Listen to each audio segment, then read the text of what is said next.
ओम नमो भगवते वासुदेवाय। ओम नमो भगवते वासुदेवाय। ओम नमो भगवते वासुदेवाय। ओम अज्ञानतिमिरान्धस्य ज्ञानाञ्जनशलाकया चक्षुरुन्मिलितं येन तस्मै श्रीगुरवे नमः।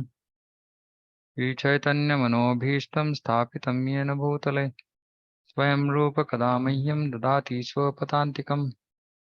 वन्देऽहं श्रीगुरो श्रीयुतपथकमलं श्रीगुरून् वैष्णवांश्च श्रीरूपं साग्रजातं सहगण रघुनाथान्वितं तं सजीवं साद्वैतं सावधूतं परिजनसहितं कृष्णचैतन्यदेवं श्रीराधा कृष्णपादान् सहगण ललिता श्रीविशाखान्वितांश्च।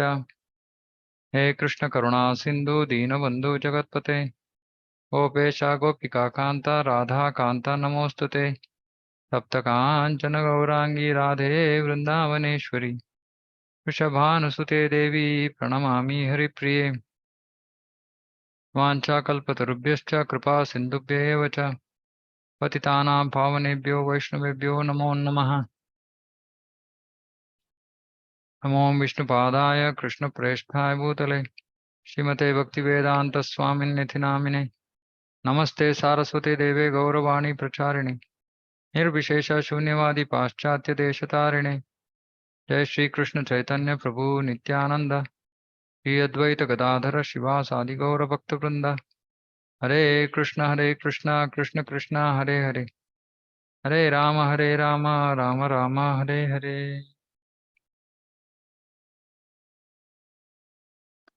हरे कृष्ण। तो अध्याय हरे 2। कृष्ण। हरे कृष्ण माताजी। अध्याय 2 श्लोक।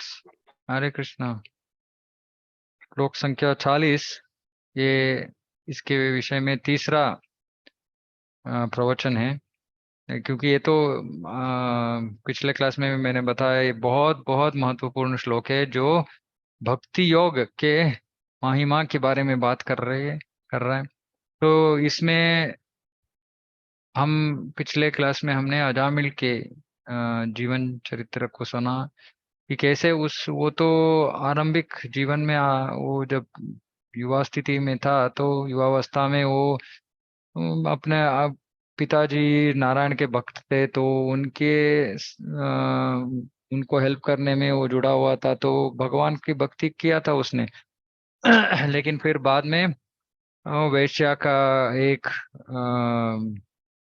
दृष्टि से वो सिर्फ उसकी तरफ देखती है, और इसी वजह से वो पतित हो जाता है। और फिर उस वेश्या को अपने घर में लेके आता है,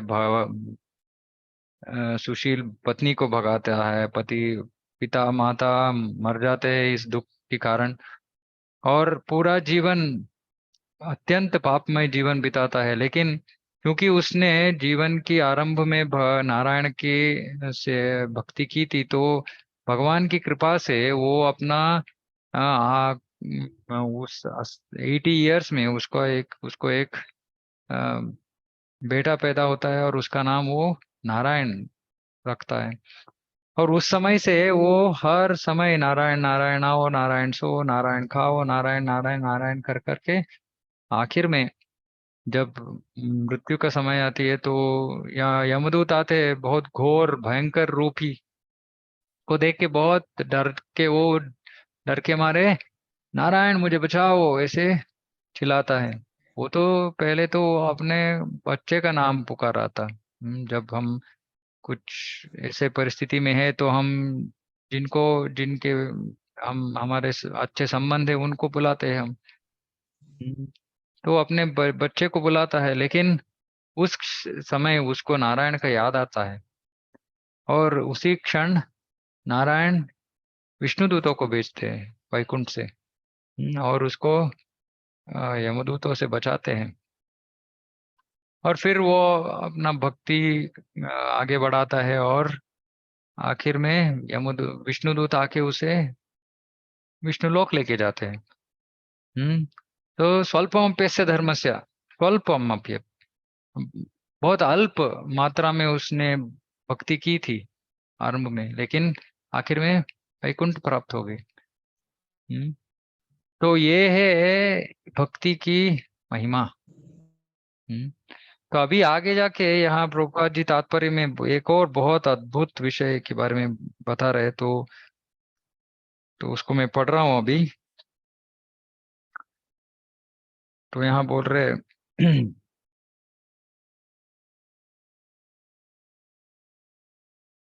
यदि कृष्ण भावनामृत का 1% भी कार्य पूरा हुआ हो तो उसका स्थायी फल होता है। स्थायी फल होता है का मतलब है वो ऐसे रहता है। हाँ, अतः अगली बार 2% से शुभ आरंभ होगा। किंतु भौतिक कर्म में जब तक 100% सफलता प्राप्त न हो तब तक कोई लाभ नहीं होता। तो जब हम भक्ति करना शुरू करते हैं तो हम 1% करते हैं, तो अगले जन्म में हम 2% से आगे बढ़ते हैं। शुभारंभ होगा। शुभ आरंभ है ये। अजामिल की कृष्ण भावनामृत में अपने कर्तव्य का कुछ ही प्रतिशत पूरा किया था, किंतु भगवान की कृपा से उसे 100% लाभ मिला। फलपम कुछ ही किया था उसने, लेकिन भगवान की कृपा से उसे 100% लाभ मिला। 100% लाभ का मतलब क्या है? तो उस वो तो वैकुंठ चला गया। इस संबंध में श्रीमद् भागवत में एक अत्यंत सुंदर श्लोक आया है। त्यक्त्वा स्वधर्मं चरणाम्बुजं हरेर्भजन् अपक्वोत तथो यदि यत्र क्वा वा भद्रं अभूदमुष्य किं को वार्ताप्तो भजताम स्वधर्मतः। यदि कोई अपना धर्म छोड़कर कृष्ण भावनामृत में काम करता है और फिर काम पूरा न होने के कारण नीचे गिर जाता है तो इसमें उसको क्या हानि? और यदि कोई अपने भौतिक कार्यों को पूरा करता है तो इससे उसका उसको क्या लाभ होगा? अथवा जैसा ही ईसाई कहते हैं, यदि कोई अपनी शाश्वत आत्मा को खोकर संपूर्ण जगत को पाले तो मनुष्य को इससे क्या लाभ होगा? तो यह बता रहे कि इस भौतिक जगत में सब जो मनुष्य है, जीव है, तो वो क्या कर रहे हैं? अपना आत्मा को खोकर। आत्मा को खोने का मतलब क्या है कि आजकल तो किसी को पता भी नहीं है कि कौन है। हाँ, सब कैसे जी रहे कि मैं शरीर हूँ, तो शरीर को अच्छी स्थिति में रखना ही मेरा कर्तव्य है। तो ऐसे लोग अपना जीवन बिता रहे हैं। हाँ, ये तो आत्मा को भूलने का विषय है। आत्मा को हम भूल गए कि मैं आत्मा हूँ। मैं देह हूँ, शरीर हूँ, ऐसे समझ के हम जी रहे हैं। तो यहाँ बता रहे हैं कि जो ऐसे अपने शरीर की रखवाले के लिए जो काम करता है, वो अगर यदि वो भौतिक कार्यों को पूरा करता है तो भी उससे क्या फायदा? आजकल तो लोग अपने कर्तव्यों को भी भूल गए हैं। लोगों को पता भी नहीं है कि उनका कर्तव्य क्या है, क्या करना है, क्या नहीं करना है। ये सब ज्ञान भूल गए हम, क्योंकि हमको तो किसी ने स्कूल में सिखाया नहीं, माता पिता ने घर में सिखाया नहीं। हम्म। तो हमको सच में ये धर्म क्या है, हमारा कर्तव्य क्या है, हमको कुछ नहीं पता।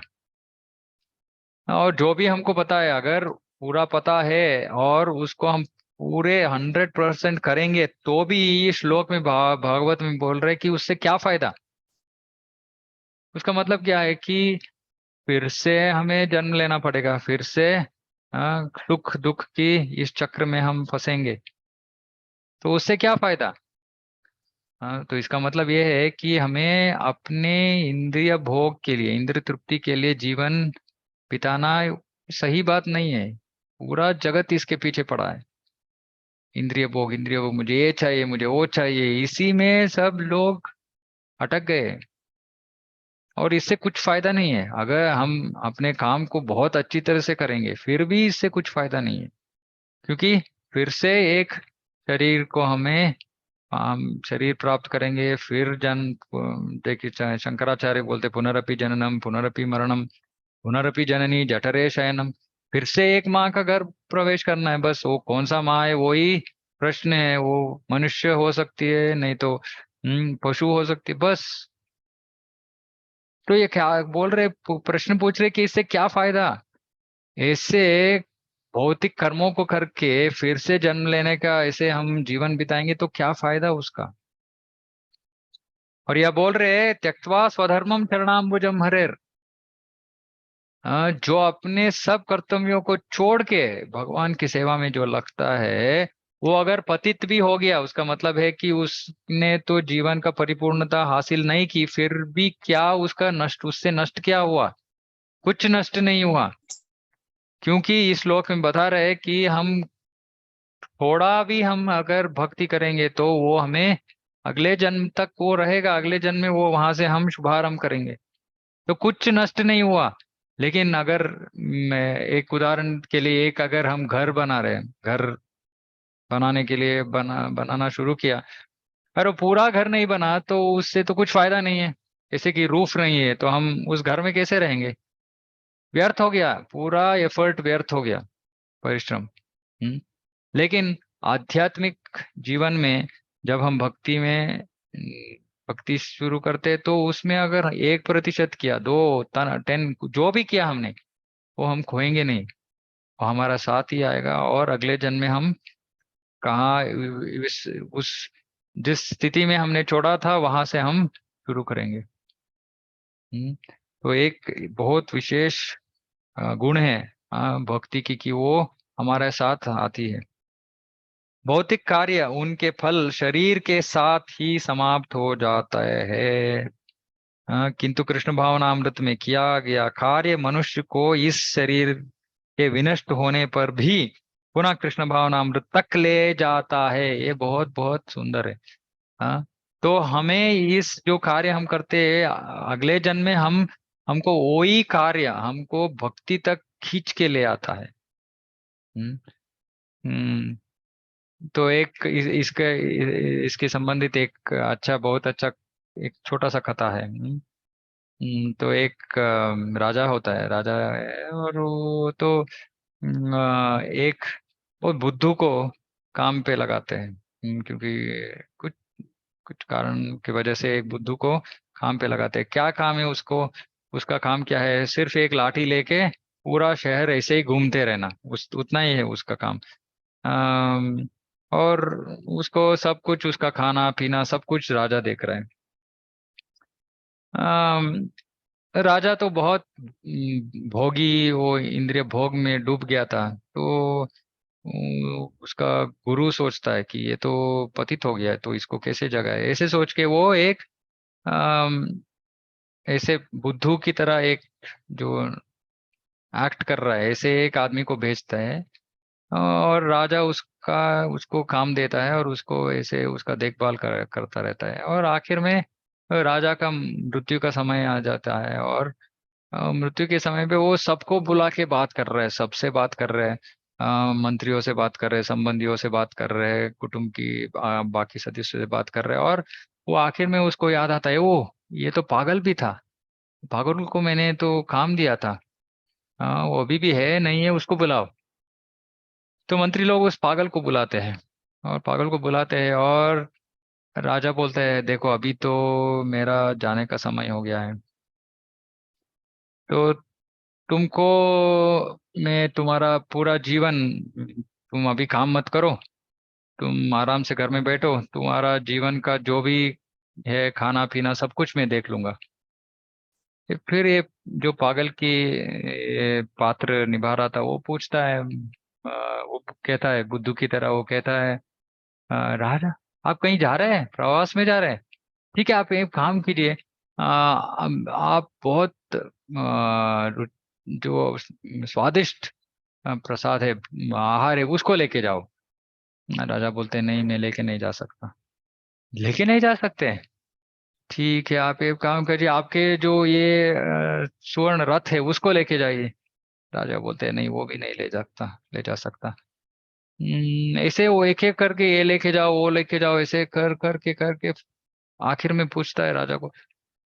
राजा बोलता है, ठीक है, अभी तुमसे बढ़कर जो एक पागल है, तो उसको मेरे सामने लेके आओ, फिर तुम घर में रहो, और तेरा पूरा जीवन का जो भी खर्चे मैं दुख देख लूंगा। फिर वो पागल सोचता है 2 मिनट, सोच के बोलता है आप ही हो वो पागल। राजा मृत्यु के समय में, लेकिन उसको गुस्सा आता है, क्या मुझे क्यों पागल बोल रहे हो? फिर वो बोलता है आप पागल है नहीं है तो और क्या है? आपने तो पूरा जीवन इस शरीर के संबंधित ये सब वस्तु को इकट्ठा करने में आपने लगाया, और अभी बोल रहे कि आप ये सब कुछ भी लेके नहीं जा सकते, तो फिर अपने जीवन को ऐसे क्यों व्यर्थ किया? हम्म। तो इससे हमको समझ में आता है कि हम कुछ भी नहीं ले जा सकते, कुछ भी नहीं ले जा सकते। हम अकेले आए हैं, कुछ भी लेके नहीं आए, और यहाँ से जाएंगे भी, कुछ भी लेके नहीं जा सकते। लेकिन लोग इसके बारे में सोचते ही नहीं है, पूरा जीवन इस तात्कालिक वस्तुओं को इकट्ठा करने में व्यर्थ बिताते हैं। तो इसलिए प्रभुपाद जी बोल रहे हैं भौतिक कार्य तथा उनके फल शरीर के साथ ही समाप्त हो जाते हैं, किंतु कृष्ण भावनामृत में किया गया कार्य मनुष्य को इस शरीर के विनष्ट होने पर भी पुनः कृष्ण भावनामृत तक ले जाता है। कम से कम इतना तो निश्चित है कि अगले जन्म में उसे सुसंस्कृत ब्राह्मण परिवार में या धनी मानी कुल में मनुष्य का शरीर प्राप्त हो सकेगा, जिससे उसे भविष्य में ऊपर उठने का अवसर प्राप्त हो सकेगा। ऊपर उठने का अवसर प्राप्त हो सकेगा मतलब क्या है? कि जब कोई एक धनवान की घर में पैदा होता है तो उसका कैसे खाना के कहाँ से आएगा इसका उसको फिक्र नहीं है, क्योंकि बहुत पैसा है तो खाने का इंतजाम है, रहने का इंतजाम है, सब कुछ है। तो तब वो सोच सकता है कि ठीक है, फिर जीवन का उद्देश्य क्या है, लक्ष्य क्या है, मुझे कैसे जीवन बिताना है, ये सब सोच के भगवान की भक्ति में लग सकता है। और ब्राह्मण कुटुंब में तो वो सुसंस्कृत ब्राह्मण, तो उनके घर में ही ऐसे संस्कृति रहता है, भगवान की भक्ति ये सब तो वो पहले से ही जब छोटा है तब से वो ये सब सीखता है। तो भक्ति को बढ़ाने के लिए ये बहुत अच्छा वातावरण होता है। तो यहाँ बोल रहे प्रभुपाद जी, तो अगर हम भक्ति थोड़ा हद तक करके फिर हमारा मृत्यु का समय आ गया या हमने उसको छोड़ दिया, तो अगले जन्म में हम ऐसे अच्छे घराने में हम पैदा होते हैं और भक्ति को आगे बढ़ा सकते हैं, क्योंकि वो भक्ति का फल है जो हमको फिर से भक्ति तक ले आती है। हम्म कृष्ण भावनामृत में संपन्न कार्य का यही अनुपम गुण है। अनुपम गुण है ये, भौतिक विषय में भौतिक कर्म का गुण नहीं है ये, कृष्ण भावनामृत का जो भक्ति का जो कार्य है उसका अनुपम गुण है। उसे और हमें कहीं और नहीं मिलने वाला। तो ये भक्ति क्यों करना है, हाँ, इसके लिए ये अत्यंत प्रमुख महत्वपूर्ण श्लोक है। तो कृपा करके जिनके पास यथारूप है इस भावार्थ को और दोहरा के पढ़िए, बहुत सारे बार पढ़िए, क्योंकि इतना सारा विषय है इसमें। मैंने तो जितना मेरे समझ में आया है वो उतना मैंने आप सबसे सबके साथ मैंने शेयर किया है। लेकिन इसके बारे में थोड़ा सोचना है, क्योंकि हम ऐसे ही हम जीवन बिता रहे हैं। हमको जीवन का ऐसे एक उदाहरण देते हैं कि एक आदमी है, बहुत नया रेड फेरारी पे आ रहा है, इतना जोर से चला रहे हैं हमारा बैंगलोर के ट्रैफिक में, और कोई रोकता है कि चले रुको रुको, क्यों इतना जल्दी, क्यों, कहाँ जाना है तुझे? तो बोलते हैं मुझे कहीं नहीं जाना है, मुझे पता भी नहीं है मुझे कहाँ जाना है, लेकिन फिर क्यों इतना जोर से क्यों चला रहे हो, इतना फास्ट क्यों चला रहे हो? नहीं, मुझे ऐसे ही अच्छा लगता है। हाँ, तो इससे हम समझ सकते हैं जी, लोग ऐसे ही जी रहे हैं उनका। मैं मेरे ऑफिस में मैं जो मीटिंग के लिए आते थे उनको उनसे पूछता था आपका जीवन का लक्ष्य क्या है, तो वो पूछते क्या है? कौन जीवन का लक्ष्य कौन पूछता है? आप पूछिए हमसे कि 5 साल के बाद क्या करना है, ठीक है हम बोल सकते हैं 5 साल में मुझे ये हासिल करना है, और ठीक है उसके बाद में कुछ और 5 साल, ठीक है 10 साल का क्या ध्येय है वो भी मैं बता सकता हूँ। अभी जीवन का ध्येय ऐसे कुछ हो ही नहीं, होता ही नहीं है। सुखी रहना। हम्म, तो किसी को पता भी नहीं है कि वो क्यों जी रहे हैं, या उनका काम क्या है, क्या करना है क्या नहीं करना है। तो इसीलिए हम सबको, इसलिए मैं बोल रहा था कि हैप्पी न्यू ईयर भेजते हैं ना, विशेष। हाँ 2023, हैप्पी न्यू ईयर 2023। ठीक है, न्यू ईयर 23 वो तो मेरे समझ में आता है, लेकिन ये हैप्पी कहाँ से मिला लेके आए हम? कैसे हम हैप्पी कैसे बने? तो इसके बारे में लोग सोचते ही नहीं है, ऐसे भेजते हैप्पी न्यू ईयर। इस क्या कुछ कोई पेड़ पे नहीं है ये हैप्पी वहां से हम लेके आने के लिए। तो हाँ, कैसे सुखी, कैसे खुशी, कैसे जीवन में खुशी कैसे प्राप्त होगी, उसके लिए जानने के लिए हमें भगवत गीता तक आना ही पड़ेगा, नहीं तो हमको पता नहीं चलेगा कि कैसे खुश रहे हम। हम्म तो इसीलिए हमको भगवत गीता पढ़ना है और सुनना है, उसके बारे में मनन करना है। मनन का मतलब ऐसे नहीं कि सुन के यहाँ छोड़ दिया और पिछले क्लास में क्या हुआ अगर मैं ऐसे पूछूं, बहुत कम वक्त होंगे जिनको याद रहेगा, क्योंकि हम ऐसे एकाग्रता के साथ हम सुनते नहीं। अब जब सुनते कुछ अच्छा लगा तो उसको लिखना है हमें, नोट्स बनाना है। हाँ, फिर अगले क्लास शुरू होने से पहले, ओ ओके पिछले क्लास में क्या सीखा हमने, ओ ओके ये थी, ओके अच्छा है, ओके अभी आगे क्या है। तो ऐसे हमको कंटिन्यूटी मिलेगा, क्योंकि भगवत गीता में इस सब विषयों के लिए उत्तर है। अगर मैं आपसे ये प्रश्न पूछूंगा कि आपको हैप्पीनेस चाहिए, कैसे चाहिए, कैसे हैप्पीनेस चाहिए, कोई उत्तर दे सकता है? किस तरह का खुशी चाहिए आपको?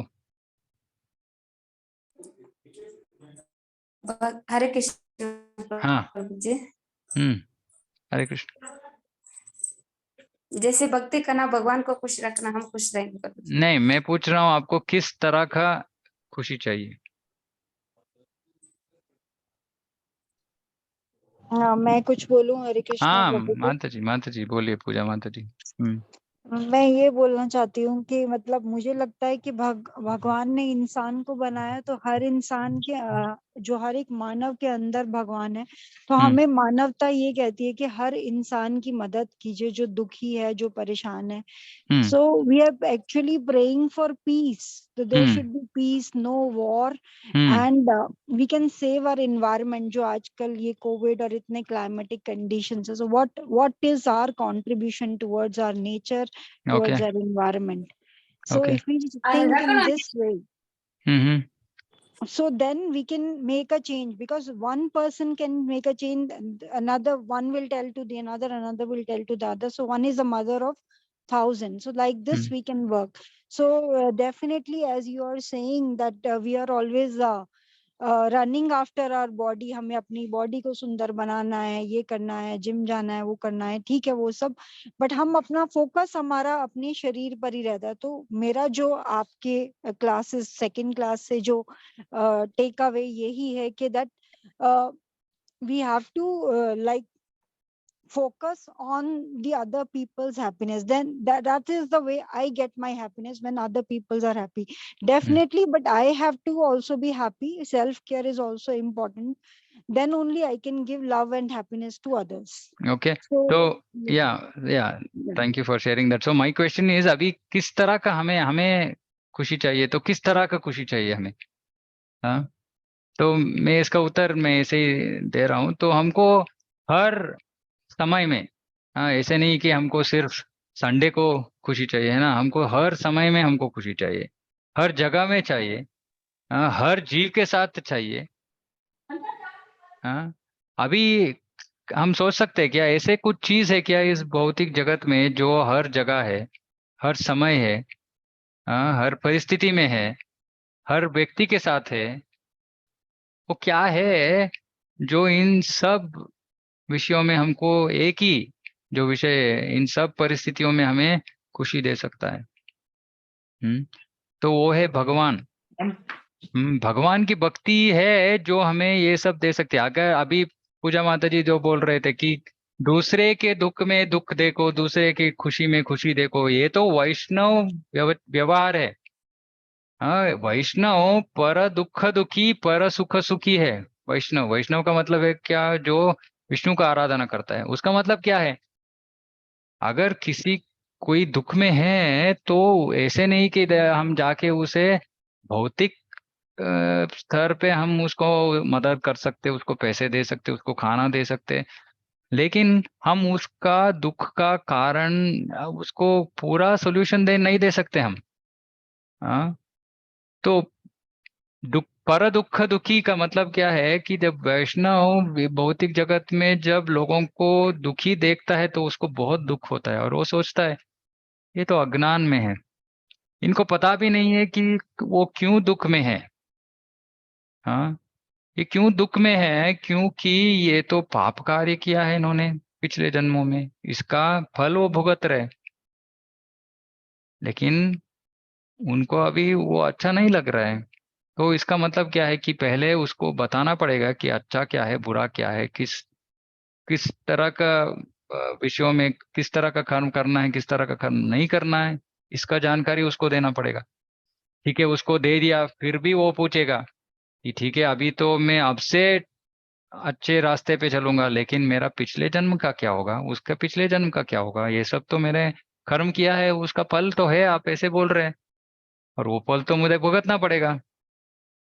और अभी वो जो बुद्धिमान व्यक्ति है वो पूछता है प्रभु जी इस पुराने जो फल है उससे भी मुझे छुटकारा मिल सकता है क्या? तो कृष्ण इसके लिए उत्तर देते हैं भगवत गीता में, सर्वधर्मान परित्यज्य माम एकम शरणम व्रज, हम तो हम सर्व पापेभ्यो मोक्षयिष्यामि। अगर हम भगवान की शरण ले तो कृष्ण बोल रहे हैं यहाँ कि मैं तुम्हारा सब पापों को ले लूंगा।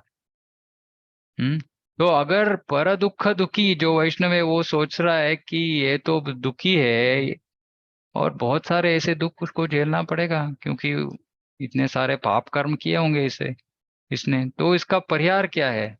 कृष्ण के शरण लेना है उसे। तो मुझे इसको इस पथ पे लेके आना है, उसको उसको पाप मार्ग दिखाना है मुझे। फिर जब वो कृष्ण भक्ति करेगा फिर भगवान कृपा करके उनके ऊपर उसके ऊपर उसका सब कुछ पाप ले लेगा और वो खुशी का जीवन बिता सकता है। अगर भगवान की शरण नहीं लेंगे तो हम जितना भी प्रयास करें, इस भौतिक जगत का नाम क्या है? दुखालयम अशाश्वतम। इस भौतिक जगत का नाम ही है दुखालयम। तो इसमें सुख तो मिलने का बहुत मुश्किल है, वो सुख मिलना। तो सिर्फ जब हम भगवान की भक्ति करते हैं तब ही हमको असली सुख का अनुभूति होती है। इसको कैसे बोलते हैं? अगर हम डेजर्ट में हैं, और वो डेजर्ट में हमको क्या चाहिए? बहुत प्यास लगी है तो हमको थोड़ा पानी चाहिए। अगर लेकिन डेजर्ट में कैसे कहाँ ढूंढेंगे हम सब, कहीं भी पानी नहीं मिल रहा है। और उस डेजर्ट में हमें एक बूंद अगर पानी मिल जाती है तो हमको इतना खुश संतोष होता है, लेकिन अगले क्षण फिर से प्यास, फिर से पानी चाहिए।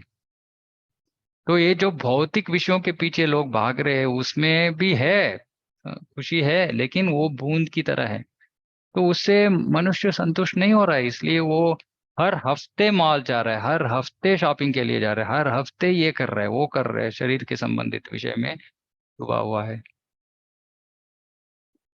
तो इससे तो उसे खुशी नहीं मिलेगी। तो पर दुख दुखी का मतलब है कि जो दुख में डूब गए हैं उनको कृष्ण भक्ति के पथ में लेके आओ। और कृष्ण बोलते हैं जब वो कृष्ण भक्ति में जो आनंद है उसको आस्वादन करता है फिर उसको पता चलता है कि असली आनंद क्या है, असली सुख क्या है। तब तक ये माया सुख में वो ग्रस्त हो गया है, अटक गया है। माया सुख है इसका मतलब क्या है? ये असली सुख है ही नहीं। लेकिन वो जीव क्योंकि उसको असली सुख ऐसे कुछ है वो भी पता नहीं है, तो इसके पीछे भाग रहा है भाग रहा है भाग रहा है। तो इसलिए दूसरे अध्याय में ही कृष्ण बोल रहे हैं कि भगवान मेरे भक्ति करो, तो उससे क्या होगा? तुम असली जो आनंद है उसका अनुभूति कर सकते हो। अगर 1% भी की उतना तो तुमको गारंटी होगी अभी अगले जन्म में तुम भक्ति को वहां से आगे बढ़ाओगे।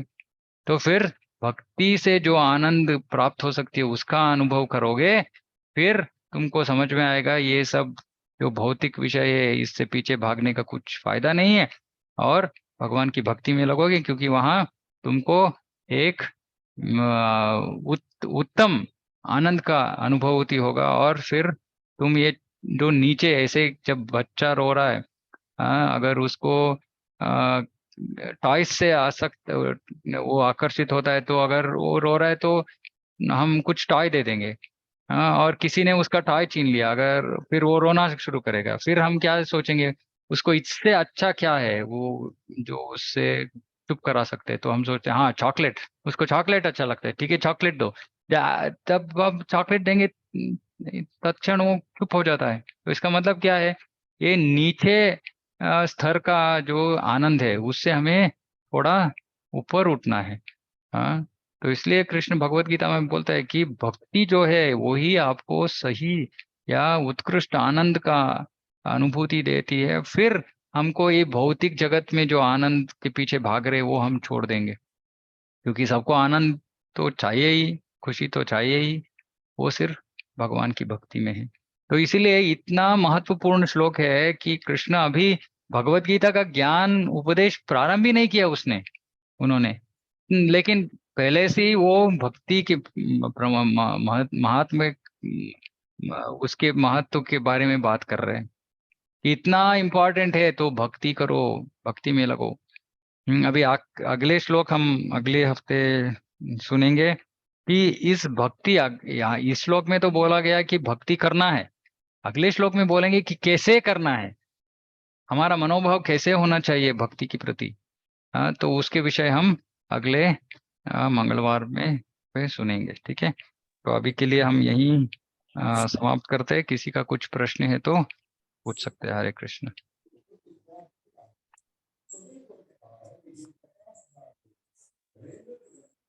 किसी का कुछ जिज्ञासा? मैंने जो बोला अगर आप सहमत नहीं है तो आपका जो ओपिनियन है आप बोल सकते हैं। शास्त्र के आधार पे हम कुछ भी चर्चा कर सकते हैं।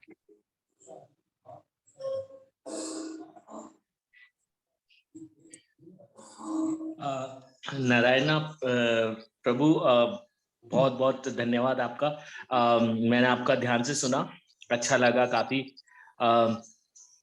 मैंने श्री कृष्ण जी के जीवन चरित्र के बारे में पढ़ा, देखा और सुना। उन्होंने आजीवन जो है कष्ट झेले, उन्होंने काफी पीड़ा सही। बट मुझे उनकी सबसे अच्छी बात ये रही कि उन्होंने अपने हर एक दुख को पीछे छोड़ दिया, उन्होंने कभी उसके बारे में सोचा नहीं। उन्होंने हम हमेशा अपने आगे आने वाले चैलेंजेस जो है उसका सामना किया, और वो भी जैसे जैसे सामना करते गए ना, उन सब चीजों को उन्होंने पीछे छोड़ते गए। उसके बारे में उन्होंने कभी भी मतलब हम लोग जो है, हम सारे पास्ट के बारे में सोचते हैं और हम लोग बैड फील करते हैं, बट वो कभी भी बैड फील नहीं करे। उन्होंने अपने पूरे लाइफ फेज में सबको ये शिक्षा दी कि बैड फेज जो है वो जब चला जाता है तो हम उसको याद नहीं करते, और जो करंट फेज है उसको हम जो है एंजॉय करते हैं। मतलब उन्होंने जैसा किया। और ये बहुत ही अच्छा मुझे लगा, और मैं जब मैं उनको याद करता हूँ तो ये मैं उनके बारे में सोचता हूँ। सिर्फ ये लेकिन हम तो इंसान हैं, कई बार क्या होता है कि हमारे साथ कुछ बैड हो जाता है तो हम जो है फिर उसको गंभीरता से सोचने लगते हैं। हम जो है पता नहीं जिद्दी हो जाते हैं, स्वाभाविक रूप से हम ज्यादा इमोशनल हो जाते हैं, जो कि सही नहीं है, बट होता है, सही है। ओके, बहुत अच्छा। तो भगवान कृष्ण के बारे में हम थोड़ा और डीपली समझेंगे, क्योंकि हम उनको हमारे साथ तुलना नहीं कर सकते। उनका वो जो भगवान अभी 4 अध्याय में बोलते हैं कि मैं क्यों अवतरित होता हूँ, यदा हि धर्मस्य ग्लानिर्भवति अभ्युत्थानम् अधर्मस्य तदात्मानं सृजाम्यहम्। तो भगवान का एक उद्देश्य रहता है हर अवतार का मतलब है ऊपर से नीचे आना, अवतरित होना का मतलब है वो वैकुंठ में है वहां से वो नीचे उतरते हैं, तो उसका उसके लिए अवतार ऐसे शब्द का प्रयोग होता है। तो जब अवतार होते हैं तो उसका कुछ कारण रहता है, तो उस कारण में वो तो भौतिक परिस्थितियों से परे है। तो वो क्यों ऐसे लीलाएं रचाते हैं, क्योंकि हमको सिखाने के लिए। जैसे कि भगवान राम ने इतना सारा कष्ट झेला, लेकिन वो उसका कारण था। कारण है कि उन्होंने ऐसे लीला क्यों रचाई। दूसरी तरह से हो सकता था उनका लीला, क्योंकि सब कुछ तो उनके हाथ में ही है, लेकिन उनका हर एक अवतार में वो एक उद्देश्य रहता है। उसको मनुष्य को सिखाने के लिए भगवान ऐसे लीलाओं को रचाते हैं। लेकिन आपने एक जो विषय बोला वो बहुत महत्वपूर्ण है कि हम भौतिक जगत में हम कैसे जीते हैं। भगवत गीता में कृष्ण बोलते हैं न सोचती न कांक्षती।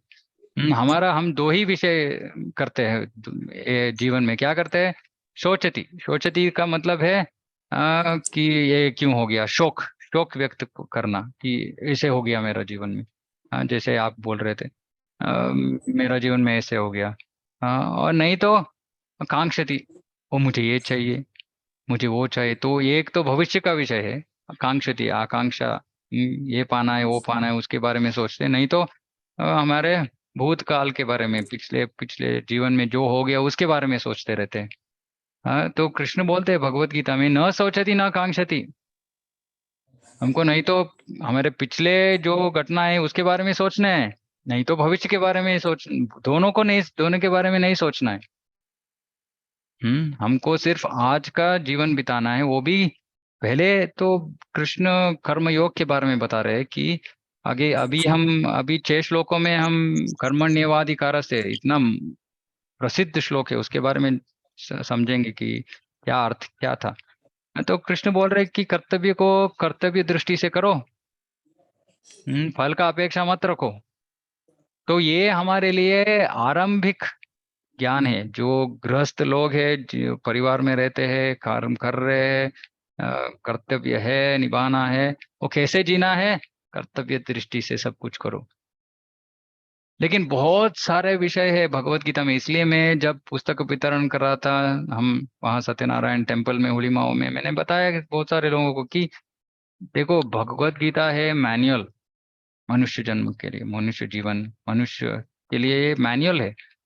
इसको अगर हम नहीं समझेंगे तो हमको असली कैसे जीवन बिताना है उसका, उसको पता भी नहीं रहेगा हमें, और हम खुशी के पीछे भाग रहे हैं। लेकिन ये तो अगर हम किसी डिवाइस को ठीक से उपयोग नहीं करते तो हमको उसका फायदा नहीं होगा। तो मनुष्य जन्म को हम ऐसे ही बिना जानने हुए हम ऐसे ही बिता रहे हैं, तो इससे कैसे खुशी या उस इससे कुछ प्राप्त कैसे कर सकते हैं हम। तो इसलिए भगवत गीता में कृष्ण बहुत सारे विषयों के बारे में बात करते हैं, बहुत सारे। जब हम इस सब विषयों को हमारा जीवन में अडॉप्ट करते हैं तब हमारा जीवन चेंज होता है, तब हमें असली खुशी का अनुभूति होती है। तो थोड़ा सहिष्णुता रख के इसको सुनेंगे तो पूरा भगवत गीता आगे बढ़ के बढ़ते बढ़ते हमको सब कुछ समझ में आ जाएगा और हमारा जीवन चेंज हो जाएगा। कोई भी ज्ञान हम प्राप्त करेंगे तो ज्ञान से परिवर्तन होना चाहिए, नहीं तो उस ज्ञान का कुछ फायदा नहीं है, मतलब नहीं है। इसलिए आजकल के बच्चे स्कूल जाते हैं, कॉलेज जाते हैं, क्या सीखते हैं वो? सिर्फ घर, प्रतिष्ठा, पैसा, वही सीखते हैं। कोई संस्कृति, अच्छा रीति नीति, ये सब कुछ नहीं सीखते वो। उनके जीवन में कुछ परिवर्तन होती है वो तो नेगेटिव है। ऐसे तो व्यर्थ है ना। ऐसे ज्ञान प्राप्त करना जो हमें हमारे उच्च मनुष्य स्थिति से नीचे फेंकता है, हमें ऐसे विज्ञान से क्या फायदा? कुछ फायदा नहीं। लेकिन जब हम भगवत गीता का ज्ञान पढ़ते हैं, सुनते हैं और उसको हमारे जीवन में अप्लाई करते हैं तो हम नीचे स्तर से उच्च स्तर तक हम पहुंचते हैं, और तब हमारे जीवन में सुख ही सुख है। थोड़ा समय लेगा उसके लिए, लेकिन हमको श्रवण करना है, और जो श्रवण करते हैं उसका हमको प्रैक्टिकल लाइफ में अप्लाई करना है। तो आज का विषय है, आज का जो तात्पर्य है वो है कि हमें हमारे जीवन में हमको भक्ति करनी है। वही है आज का मुख्य विषय इस श्लोक में। और भक्ति का मतलब क्या है? हम बोलते हैं ABCD 4 विषय है। ए एसोसिएशन, भक्तों के संग। बी बुक्स, पुस्तक, भगवत गीता भागवत पढ़ना है हमें रोज, 15 मिनट 20 मिनट 30 मिनट जितना भी समय है, लेकिन रोज पढ़ना है। सी चैंटिंग, जप, हरे कृष्णा महामंत्र का जप करना है। उसके बारे में मैं एक वीडियो डालूंगा ग्रुप में।